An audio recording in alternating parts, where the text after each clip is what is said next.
첫 번째 이제 발간 배경을 보면 그 미국 우선주의에 전혀 문제점은 없는 것 같아요. 미국 내에서 당시 이제 글로벌 금융 위기 2008년도에 터지고 전 세계적으로 각 국가 사회가 양극화되고 그러면서 반세계화 정서가 심해지고 그런 상황에서 중산층이 붕괴되면서 뭐 이제 터지기 시작을 한 거죠. 브렉시트로 터지고 트럼프주의가 나오고 이런 분위기가 미국 대선 당시에는 전혀 문제가 없었던 거라는 거죠. 버니 샌더스가 나오고 당시 힐러리 클린턴조차도 TPP에서 탈퇴하겠다는 입장을 보이면서 미국 우선주의라는 것 그리고 미국의 이익이 더 중요하다라는 그런 그 잭소니안 그 트렌드는 그 당시에 아무런 문제가 없었어요. 그렇기 때문에 이제 트럼프를 당선을 시켰던 것이죠. 당시에 뭐 미국의 아는 그 시민자들이나 뭐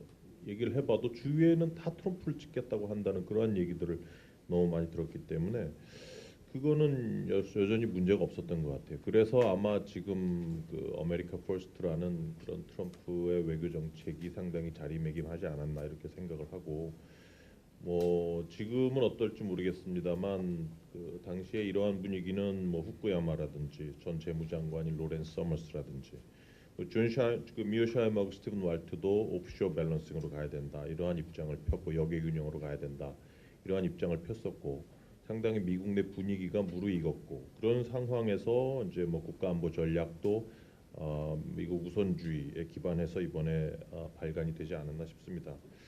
특징을 보면 뭐 요약보다는 제가 느낀 바를 말씀을 드리면 흥미로운 게 사브런티라는 얘기가 나와요. 사브런티라는 과연 미국이라는 그 국제 정치에서 보면 사브런티라는 개념은 소위 강대국이 약소국의 자국의 이익을 페너트레이트 시키기 위해서 짓밟느냐 아니면 국제 규범으로 살려주느냐 이런 논쟁이었지 강대국의 주권이라는 거는 소위 저는 상당히 오랫동안 못 들어봤거든요.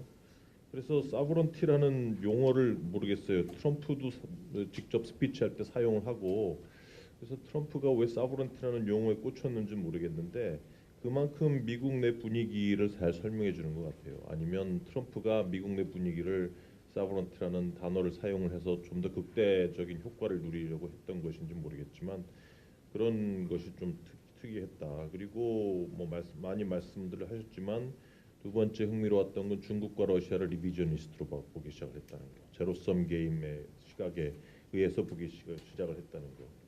얼마 전에 이제 그 내셔널 디펜스 스트래티지 서머리가 나왔어요. 이게 본문은 이제 클래시파이드라서 공부를 안 하고 서머리만 나왔는데 거기서도 중국, 러시아와 같은 그러한 국가와 미국 간의 어떤 국가 간의 경쟁, 컴페티션이 가장 큰 챌린지다 이렇게 얘기를 하고 있고 뭐 좀 있으면은 그 핵 태세 검토 보고서 NPR도 나올 건데 이제 이미 돌고 있어요. 구글 가시면은 다 찾을 수 있는데 거기에서도 핵 전략에 대해서 아까 그 이상현 박사님 말씀하셨던 것처럼 로우윌드 뉴클리어 웨펀스를 그 다시 그 현대화하겠다 그러면서 이건 상당히 좀 의미가 크다고 보거든요. 어떤 대북 정책에 있어서 상당히 의미가 클 걸로 보이는데 지금 북한의 전략이 전략핵을 가지고 있는 미국을 ICBM으로 차단을 시키고 대남 정책에 있어서 확실하게 재래식 무기나 뭐 그 택티컬 뉴클리어 벤처 로우윌드 뉴클리어 웨펀스로 계속해서 억지력을 보여주겠다는 거고 그런 상황에서 미국도 북한에 대해서 군사 옵션이 말은 하지만 현실성이 떨어지는 거란 말이에요. 그러면 이런 로우윌드 뉴클리어 웨펀스를 현대화하고 개발을 하겠다는 새로운 NPR은 결국 북한에 대해서도 군사 작전을 쓸 수 있는 그러한 현실적인 무기를 만들겠다는 거거든요. 그리고 또 하나 특징적인 거는 이제 no force use 핵 무기를 선제 사용 안 하겠다. 선제 사용하느냐 안 하느냐. 불선제 사용에 대해서 기존에는 아무런 얘기가 없었어요. 오바마 때 NPR도 별로 언급이 없었는데 이번에는 앰비규어스하게 해야 된다라고 아예 대놓고 써놨어요. 그러니까 뭐 사용할지 안 할지 뭐 여기에 대해서 뭐 우리는 앰비규어스하다. 사용할 수도 있다 이런 뉘앙스를 많이 펴준 거죠.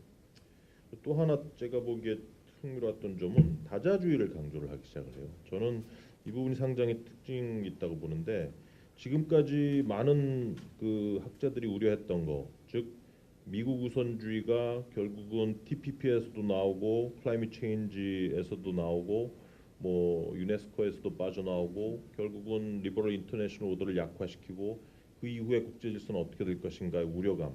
근데 이번에 물론 이제 NPR에서도 그 오바마 때의 대중국 정책을 비난을 해요. 즉 전후 국제 질서에 중국을 통합을 시켜서 중국을 리버럴라이즈 시켜야 된다는 오바마 정부의 대중국 정책에 실패했다.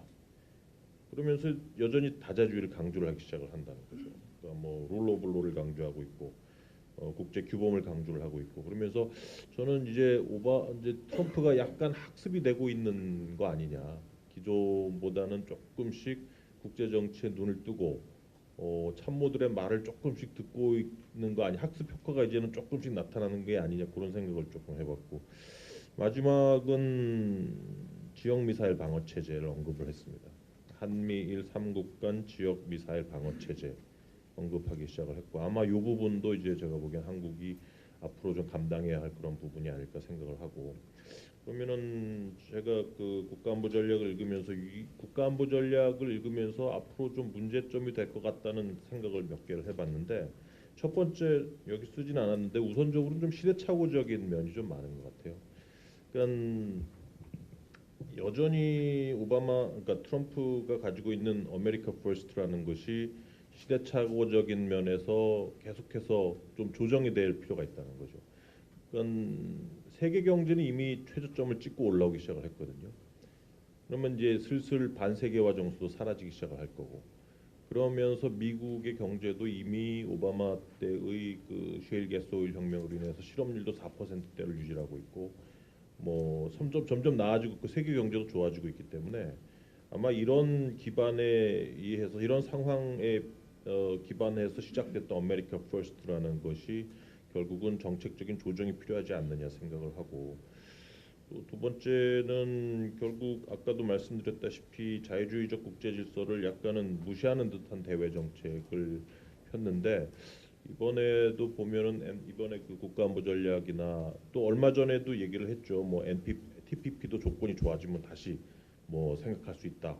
또 기후 변화 협약도 재가입하겠다. 이런 얘기를 계속 하고 있단 말이에요, 트럼프가. 그래서 그 자유주의적 국제 질서를 무시했던 그러한 뉘앙스에서 조금은 이제 변화하는 것 같고 또 중국 때리기가 조금 문제인 것 같아요. 과연 때릴 수 있을까? 이게 그 누가 재밌는 표현을 해서 좀 적어봤는데 그 미소 간의 냉전 때 핵 경쟁을 그 당시에 전쟁을 핵을 서로 사용할 수 없었던 현실 때문에 mutually assured destruction, 매드 전략이라고 했는데 지금 미중 간에는 mutually assured economic destruction이다. 경제적 상호작용 때문에 경제적으로 때리고 싶은데 못 때리고 있는 상황이다라는 누가 표현을 했기 때문에 그래서 중국을 때리겠다고 하는데 과연 때릴 수 있을지 경제적으로 때린다면 뭐 어떻게 때리겠는 건지 그것도 저는 해답이 없다는 그런 문제점이 담겨 있다고 보고 또 지금 어쨌든 미중 간의 지역 에코노믹스에 기반한 그러한 정책을 계속해서 펼치고 경제 기반의 경제 제재를 펼칠 것으로 보이는데 이런 정책이 계속되면 지금 국제 질서에 상당히 혼란이 올 것 같아요. 이게 좀 힘든 것 같아요. 과연 지금 뭐 미중 간의 직영하기 기반해서 세계 경제도 혼란이 올 수 있고 또 미국이 과연 제대로 된 패권국의 지위를 유지해 줄 수 있을까? 소위 그 중앙대 이혜정 교수님은 지금 상황이 인터레그너입니다. 이런 표현을 쓰시던데 미중 간에 아무도 패권 여자 역할을 해줄 수 없는 상황에서 리차드 하스 같은 경우 책을 썼죠. 그 책에서 뭐 과거의 베스트 팔렌조 그 체제로 돌아가는 것 이상의 혼란이 올 수 있다. 왜냐하면 과거 베스트 팔렌 시대에는 국가 행위자 중심의 어떤 다자 체제였지만 오히려 지금은 국가 외 행위자들과 테러리스트들의 도전이 심하기 때문에 오히려 그 강대국 패권 국가가 부재하는 상황이 있다면 웨스트팔렌 조약과 같은 그러한 안정도 오지 않을 것이다 이런 얘기까지 했었습니다. 과제를 몇 개 적어봤는데 일단 대미 접촉을 상당히 늘려야 될 것 같아요. 미국의 진짜 자국 우선주의에 대한 기반 그리고 중국 때리기 뭐 이러한 정책 그리고 대북 정책 이런 면에서 그 과연 이게 가능할지 모르겠는데 미국이 뭐 대북 정책을 최우선 순위로 높인 이유는 몇 가지가 있는 것 같아요. 가장 중요한 거는 뭐 객관적으로 미국의 핵미사일 개발 능력이 상당히 올라갔다는 것이 이제 미국의 위협으로 상당히 다가왔을 수도 있고, 두 번째는 그 누가 그러던데 DC에서 누가 그러더라고요. 그 오바마와 트럼프가 취임 전에 만났는데 오바마가 북한 문제를 먼저 우선순위 꺼냈다. 그래서 트럼프는 북한 문제가 가장 중요한 줄 알고 그 문제 리뷰를 가장 먼저 시작했다는 얘기가 있고.